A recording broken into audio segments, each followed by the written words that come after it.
Assalamualaikum warahmatullahi wabarakatuh. Semoga kesehatan, keselamatan, dan keberkahan selalu menyertai kita semuanya. Bertemu lagi dalam pembelajaran online pada kali ini. Mudah-mudahan apa yang disampaikan nanti akan memberikan sesuatu yang manfaat tentunya.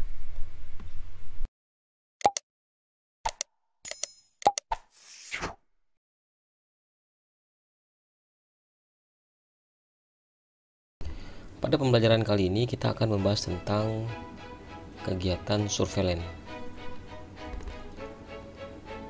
Sebelum kita masuk lebih jauh, maka baiknya kita mengetahui istilah-istilah yang mendukung dalam kegiatan surveillance. Yang pertama adalah KLB atau kejadian luar biasa. KLB adalah timbulnya atau meningkatnya kejadian, kesakitan, atau kematian yang bermakna secara epidemiologi pada suatu daerah dalam kurun waktu tertentu dan merupakan keadaan yang dapat menjurus pada terjadinya wabah. Sedangkan wabah adalah kejadian berjangkitnya suatu penyakit menular dalam masyarakat yang jumlah penderitanya meningkat secara nyata melebihi daripada keadaan yang lazim pada waktu dan daerah tertentu, serta dapat menimbulkan malapetaka dan ditetapkan oleh menteri. Jadi pada dasarnya wabah ini lebih besar dari kejadian luar biasa. Istilah-istilah yang mendukung berikutnya adalah faktor risiko. Faktor risiko adalah hal-hal yang mempengaruhi atau berkontribusi terhadap terjadinya penyakit atau masalah kesehatan. Kemudian penyelidikan epidemiologi. Penyelidikan epidemiologi adalah serangkaian kegiatan yang dilakukan untuk mengenal penyebab, sifat-sifat penyebab, sumber dan cara penularan atau penyebaran, serta faktor yang dapat mempengaruhi timbulnya penyakit atau masalah kesehatan yang dilakukan untuk memastikan adanya KLB atau setelah terjadinya KLB atau wabah.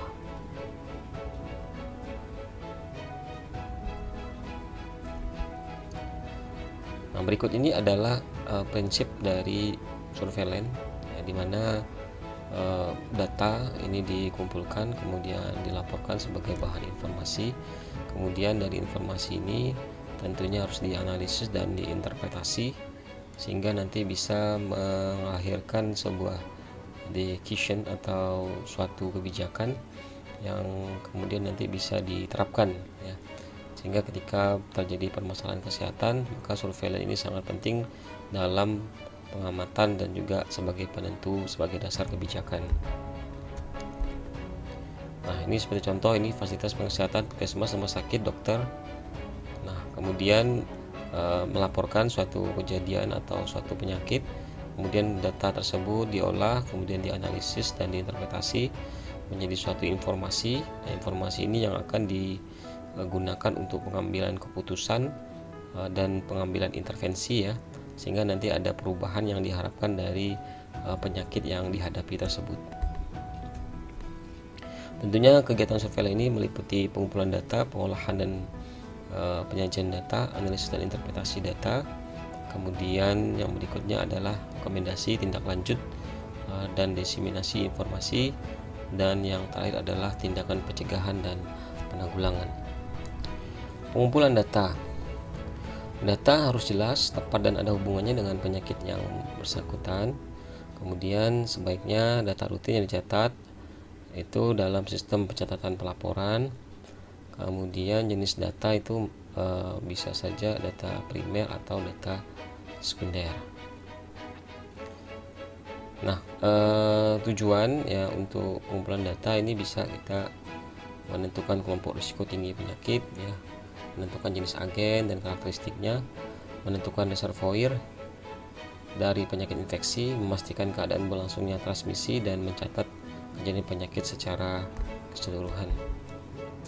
Nah, pengumpulan data ini bisa dilakukan secara aktif, ya, biasanya dikumpulkan oleh petugas berupa data kasus baru, data yang ditemukan, dan data tambahan.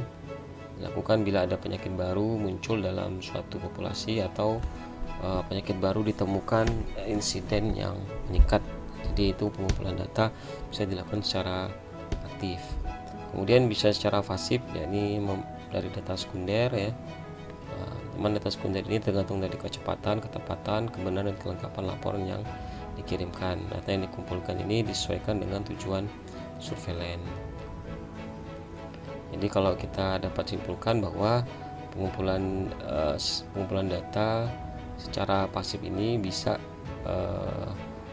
kita lakukan biasanya dengan data-data rutin ya, data-data rutin yang terkumpul di puskesmas. Nah, kalau misalnya data secara aktif, kumpulan data secara aktif ini, nah ini bisa langsung ke lapangan ya, seperti survei ataupun melakukan penyelidikan epidemiologi.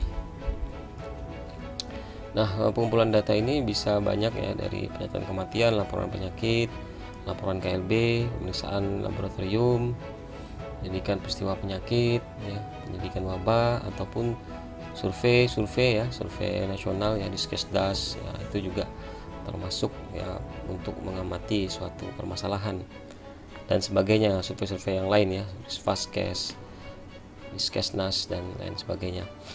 Keterangan tentang penduduk serta lingkungannya ya, itu juga bisa diambil untuk pengumpulan data rumah sakit ya, praktek umum dan yang lain ya. Jadi banyak untuk dapetin data ya, tergantung kebutuhan dari data tersebut. Adapun syarat yang dibutuhkan agar data survei yang dikumpulkan berkualitas adalah sebagai berikut ya. Yang pertama, membuat informasi epidemiologi yang lengkap. Pengumpulan data dilakukan secara terus-menerus dan sistematis. Kemudian yang ketiga, data kejadian penyakit yang dikumpulkan selalu tepat waktu dan benar.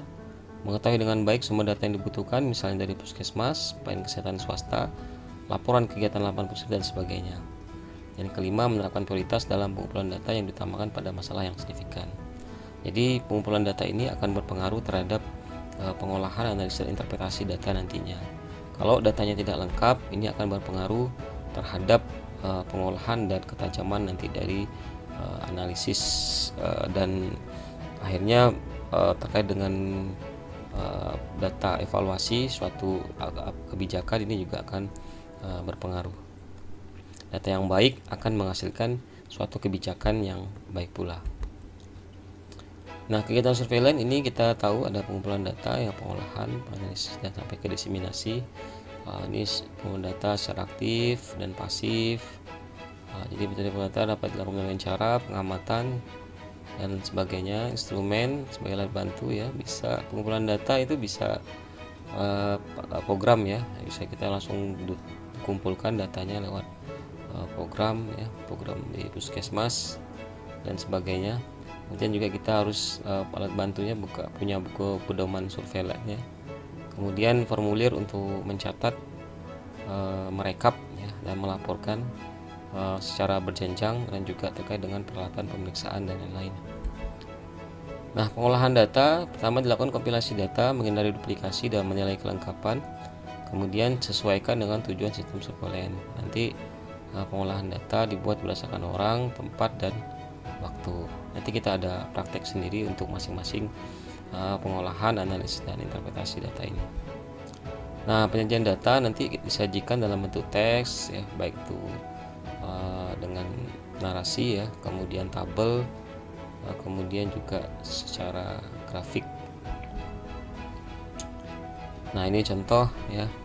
Ini pengolahan ya, data diolah kemudian disajikan dalam bentuk tabel ya, jumlah kasus campak berdasarkan golongan umur Kabupaten Pontianak tahun 2010 sampai 2012. Nah, jadi dari data ini nanti kita bisa olah ya menjadi data yang interaktif dan bisa kita analisis. Nah, ini data diolah dengan menggunakan grafik garis ya. Nah, nanti kita bisa melihat atau mengevaluasi ya bagaimana tren ISPA dari tiap bulan ya, kemudian bahkan tren ISPA dari tiap tahun yang berbeda. Kemudian ini grafik batang, ini proporsi kasus campak menurut golongan umur ya, kita juga bisa melakukan analisis di sini bahwa golongan umur mana yang paling rentan atau berisiko terhadap kasus campak.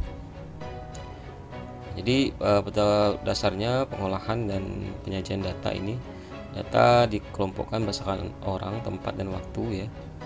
Kemudian nanti data disajikan dalam bentuk tabel, grafik, dan bisa juga ditampilkan dengan peta ya. Nah, ini juga tergantung dari si pengolah datanya ya, apakah menguasai terhadap berbagai macam penyajian data termasuk pemanfaatan peta. Kemudian analisis ini bisa kita lakukan secara univariat dan bivariat.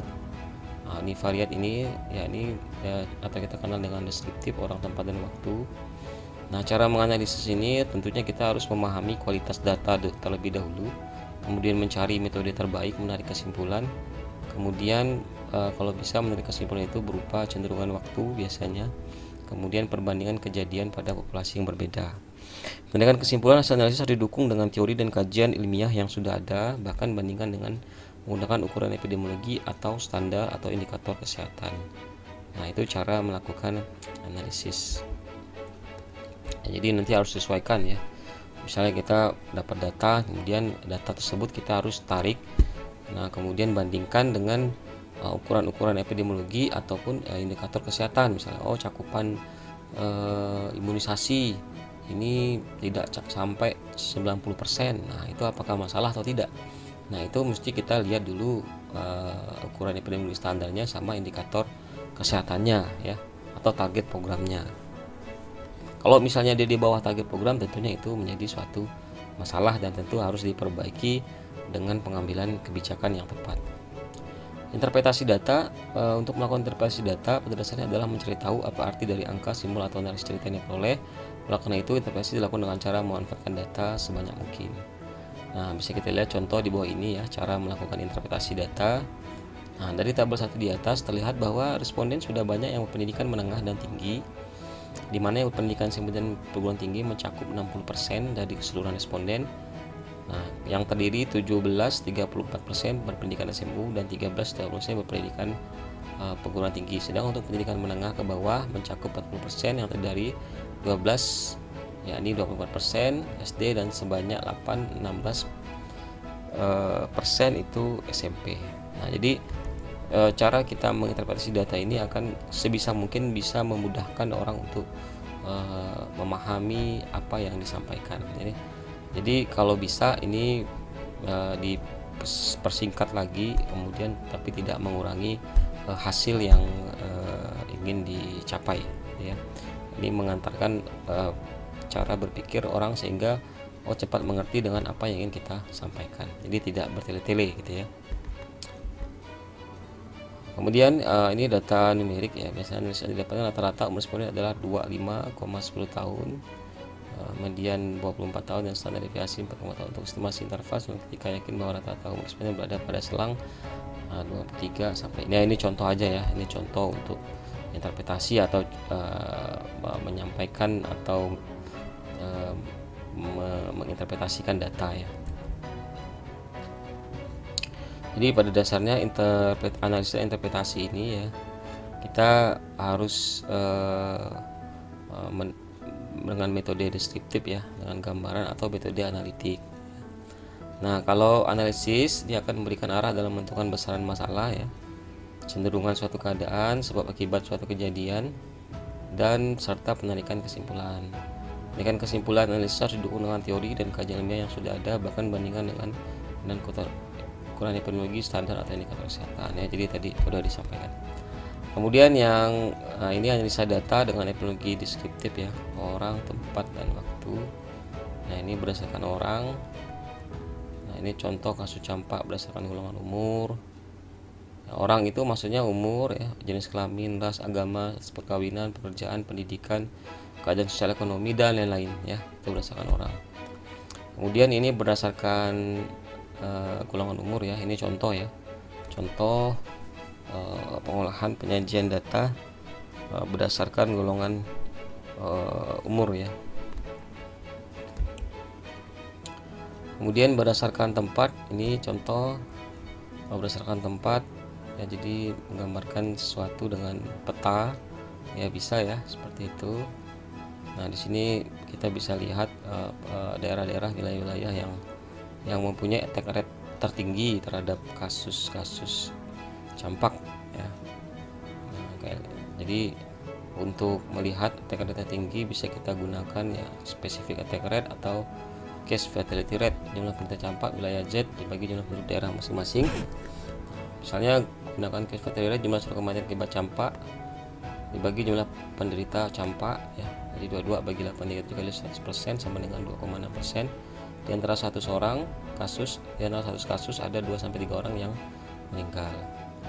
Nah, adanya 5 atau lebih kasus klinis dalam waktu 4 minggu berturut-turut ini disebut dengan KLB campak. Jadi itu penyajian data ya, penyajian data berdasarkan tempat, dan ini juga kita bisa lakukan analisis ya berdasarkan tempat ini, wilayah-wilayah mana yang punya attack rate tertinggi. Nah, kalau berdasarkan tempat juga ya seperti ini ya.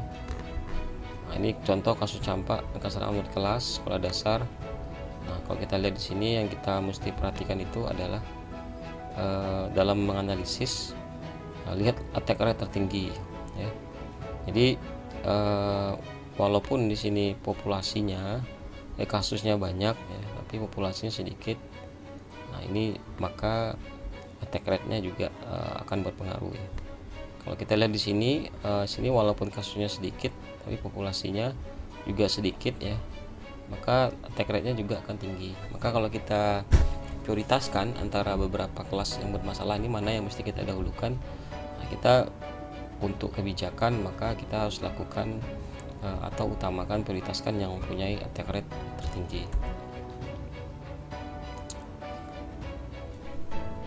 Nah, angka serangan per 1.000 populasi untuk daerah kasus yang pasti akan kemudian kasus LE. Nah, kalau di sini datanya mungkin Anda bisa melihat bahwa yang paling mesti kita prioritaskan adalah Evergreen Park ya, walaupun jumlah kasusnya 10 ya, karena memang populasinya juga sedikit sehingga attack rate-nya juga tinggi. Nah, kemudian kalau berdasarkan waktu ya, berdasarkan waktu bisa jam, minggu, bulan, tahun ya, dan musim ya juga bisa. Kalau berdasarkan waktu ini tinggal kita bisa menggunakan line ya, garis line ataupun beberapa macam grafik-grafik yang lain ya, yang pada dasarnya memudahkan kita lah untuk membaca ya, untuk membandingkan antara tahun ke tahun ya, juga bisa kita enak untuk melakukan analisis dan interpretasinya. Tadi itu secara deskriptif ya. Kalau secara analitik ya biasanya harus dilakukan ini ya, riset atau melakukan penelitian, misalnya hubungan cakupan misalnya campak dengan kejadian campak. Nah, di sini kita mesti lakukan pengambilan data primer ya. Nah, kemudian sehingga dapat apa sih penyebab kejadian suatu permasalahan kesehatan itu. Nah, ini biasanya tingkatan lanjutan dari analisis epidemiologi deskriptif ya, yang biasanya dilakukan oleh para peneliti ataupun para mahasiswa tentunya. Namun tidak menutup kemungkinan ya dari penyelenggara survei lain juga perlu untuk melakukan riset terkait dengan apa sebab misalnya permasalahan kesehatan di suatu wilayah itu masih tinggi dan apa upaya yang mesti dilakukan. Jadi perlu riset yang mendalam, tidak hanya dengan cara gambaran. Nah, ini contoh hubungan curah hujan dengan peningkatan penyakit DBD. Nah, ternyata curah hujan memiliki peranan penting dalam peningkatan jumlah kasus. Nah, kalau multivariat, ini lebih tingkatan di atas bivariat ya. Jadi univariat, bivariat, multivariat. Kalau multivariat ini dia melakukan pengkajian ya, pengkajian dari berbagai macam faktor ya. Jadi tentunya metodenya juga nanti akan berbeda ya. Metode deskriptif, kemudian univariat, bivariat maupun multivariat. Nah, tentu tingkatannya akan lebih kuat ketika misalnya masuk ke dalam tingkatan multivariat. Karena di multivariat ini kita tidak hanya mengetahui apa faktor yang berpengaruh ya, tapi juga kita mengetahui seberapa besar pengaruh. Misalnya di sini yang berpengaruh misalnya ya pengetahuan, status gizi, perilaku, suhu udara dan sebagainya. Nah, nanti kita bisa lihat faktor mana yang paling kuat berpengaruh ke angka insiden DBD gitu ya. Jadi dia memfilter berkali-kali faktor yang paling kuat berpengaruh terhadap angka insiden DBD, sehingga nanti ya, lebih fokus kepada suatu kebijakan yang berpusat pada hasil riset yang mendalam tentang kejadian suatu atau permasalahan kesehatan. Diseminasi data ini bisa dalam bentuk penyebar luasan informasi ya pada individu atau kelompok yang berkaitan dengan kepentingan ya. Diseminasi dalam bentuk laporan, buletin, seminar atau simposium atau dan sebagainya, termasuk pemberian informasi dengan menggunakan web ya. Jadi puskesmas misalnya mempunyai web, itu termasuk diseminasi ya. Nah, termasuk misalnya ada anak mahasiswa ingin mendapatkan data, kemudian data tersebut digunakan untuk riset, kemudian dipublikasi ya. Nah, itu bisa termasuk dari bagian diseminasi ya.